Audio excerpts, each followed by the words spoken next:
નમસ્કાર, પ્રણામ, સ્વાગત છે તમારું એક નવા વિડીયોમાં। મિત્રો, આજની સ્ટોરીમાં આપણે એ જાણશું કે કર્મનો સિદ્ધાંત કેવો હોય છે અને સારા અથવા ખરાબ કર્મનું ફળ ભગવાન કેવી રીતે આપે છે। તો મિત્રો, આજની સ્ટોરી ખૂબ સમજવા લાયક સ્ટોરી બનવાની છે, એટલે તમને વિનંતી છે કે આ સ્ટોરી અંત સુધી ધ્યાનથી સાંભળજો અને પસંદ આવે તો વિડીયોને લાઈક, શેર અને નવા હોય તો ચેનલને સબસ્ક્રાઇબ જરૂરથી કરજો। તો ચાલો શરૂ કરીએ આજની સ્ટોરી। આજે અચાનક હોસ્પિટલમાં એક એક્સિડન્ટનો કેસ આવ્યો હતો, એટલે ડોક્ટર સાહેબ તાત્કાલિક આઈસીયુમાં આવ્યા અને આ કેસની ખુદ તપાસ કરવા લાગ્યા અને એના સ્ટાફને એવું કહ્યું કે આ વ્યક્તિને કોઈ પણ પ્રકારની તકલીફ ન પડવી જોઈએ અને એની સાથે અથવા તો એના પરિવાર સાથે રૂપિયાની લેવડ દેવડ બાબતે પણ કોઈ પણ પ્રકારની વાત ન કરતા। આવી રીતે ડોક્ટર સાહેબ તપાસ કરીને એના સ્ટાફને સૂચના આપીને પોતાની ઓફિસમાં જતા રહ્યા અને અહીંયા એક્સિડન્ટ થયેલા વ્યક્તિની સારવાર ચાલુ થઈ ગઈ। ધીરે ધીરે દિવસો વીતવા લાગ્યા અને 15 દિવસના રોકાણ બાદ એ થોડો સાજો થયો ત્યારે આ વ્યક્તિનું બિલ ડોક્ટર સાહેબના ટેબલ પર આવ્યું।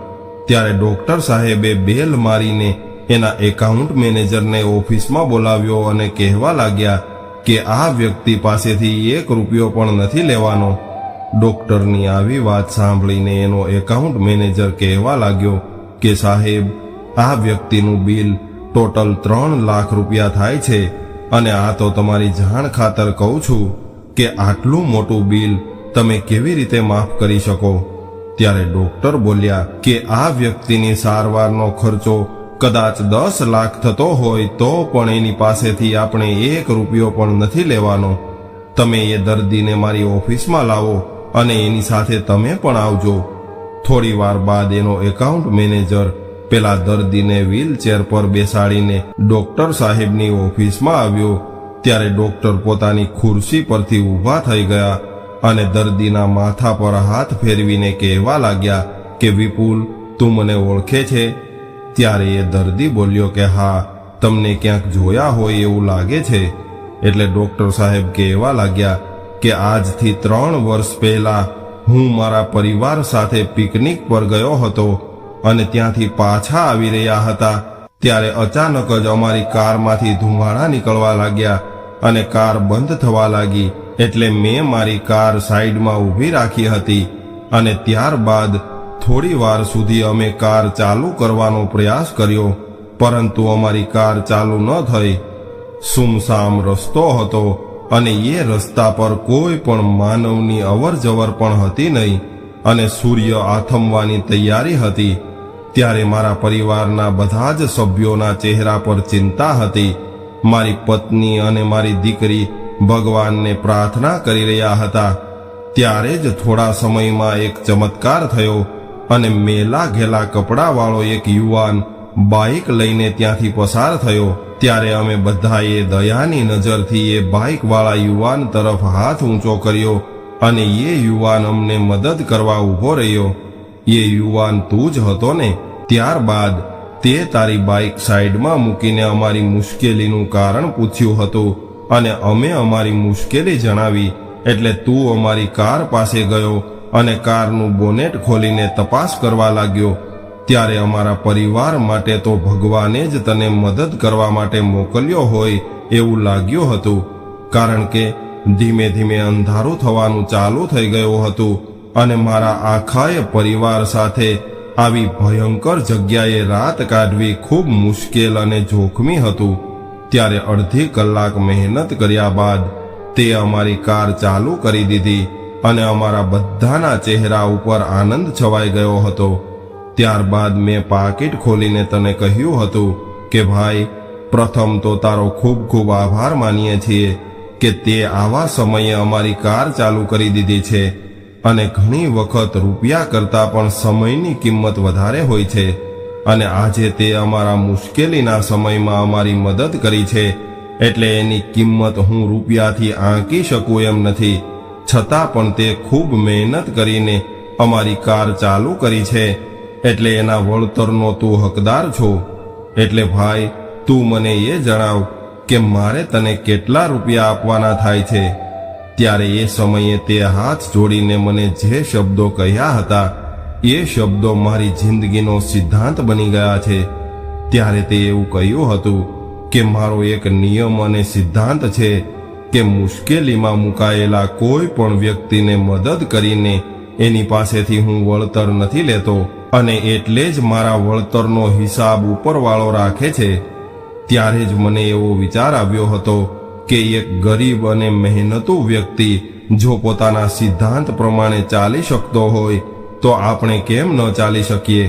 ત્યારે મેં મારા અંતરાત્માને એવો સવાલ કર્યો હતો અને નક્કી કર્યું હતું કે આજ પછી હું પણ મારા નિયમો અને સિદ્ધાંતો નક્કી કરીશ.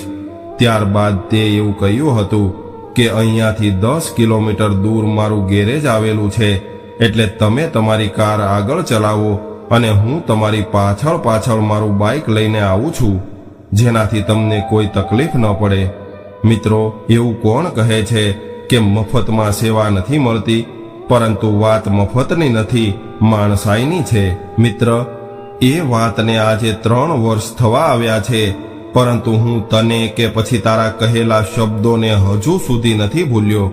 એટલે જ ભગવાન મારી અપેક્ષા કરતાં પણ વધારે મને આપી રહ્યો છે, કારણ કે હું મારા સિદ્ધાંતોથી ચાલું છું અને મારી કમાણી ફક્ત માણસાઈ છે.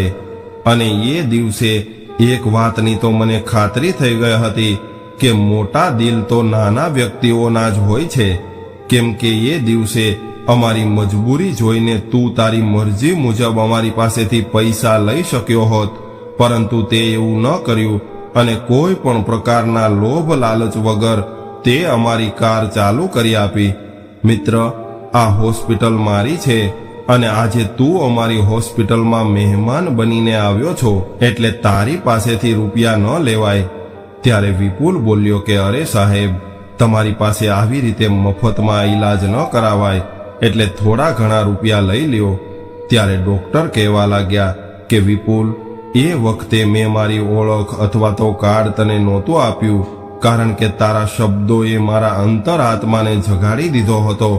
અને એ સમયે મેં ભગવાનને ફક્ત એટલી પ્રાર્થના કરી હતી કે હે પ્રભુ, આ વ્યક્તિનું ઋણ ઉતારવાનો કદાચ મને એક મોકો આપશો તો હું મારી જાતને ધન્ય ગણીશ. અને આજે 3 વર્ષ બાદ ભગવાને મારી પ્રાર્થના સાંભળી છે અને તારું ઋણ ઉતારવાનો મોકો મને આપ્યો છે, તો પછી હું તારી પાસેથી રૂપિયા કેવી રીતે લઈ શકું? મિત્ર, તું તારા જ કહેલા શબ્દોને યાદ કર. તે જ એવું કહ્યું હતું કે મુશ્કેલીમાં મુકાયેલા કોઈ પણ વ્યક્તિની મદદ કરીને એની પાસેથી વળતર હું નથી લેતો, અને મારા વળતરનો હિસાબ તો ઉપરવાળો રાખે છે. એટલે તું એવું સમજી લેજે કે એ ઉપરવાળાએ જ તારા વળતરનો હિસાબ કરવા માટે મને મોકલ્યો છે. ત્યારબાદ ડોક્ટર કહેવા લાગ્યા કે વિપુલ, તને કોઈ પણ પ્રકારની તકલીફ પડે તો અહીંયા આવીને મને મળી લેજે. આટલું કહીને એકાઉન્ટ મેનેજરના ખભા પર હાથ મૂકીને ડોક્ટર કહેવા લાગ્યા કે માણસને સુધરવા માટે કોઈ આશ્રમ અથવા ગુરુની જરૂર નથી હોતી, પરંતુ ઘણી વખત આપણાથી નાના અથવા તો અજ્ઞાની જેવા લાગતા વ્યક્તિઓ પણ આપણા અંતરાત્માને જગાડી દે છે.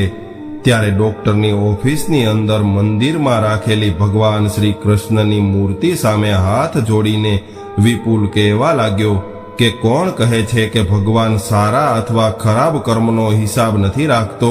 હા, કદાચ થોડો સમય લાગી શકે છે, પરંતુ આપણા કરેલા સારા અથવા ખરાબ કર્મનું ફળ વ્યાજ સાથે આપે છે એ પાક્કું છે. મિત્રો, ભગવાનનો ભેદ અને કર્મના સિદ્ધાંતોને સમજવા માટે તો જન્મો જન્મ પણ ઓછા પડે છે, અને ભગવાન જ્યારે આપવા માટે બેસે છે ત્યારે અચાનક જ ઘણું બધું આપી દે છે, અને જ્યારે લેવા બેસે છે ત્યારે છાતી ઉપર પગ રાખીને થપ્પડ મારીને પણ બહાર કઢાવે છે. એટલે મિત્રો, એક વાત હંમેશા યાદ રાખવી જોઈએ કે સમય ફક્ત ચહેરાઓ યાદ રાખે છે, અને ભગવાન એવું કહે છે કે હું એક વખત તને માફ કરી દઈશ, પરંતુ તારા કરેલા કર્મો તને માફ નહીં કરે. તો મિત્રો, આજની સ્ટોરી તમને કેવી લાગી કોમેન્ટમાં જરૂર જણાવજો, અને પસંદ આવી હોય તો વિડીયોને લાઈક, શેર અને નવા હોય તો ચેનલને સબસ્ક્રાઇબ જરૂરથી કરજો. હર હર મહાદેવ.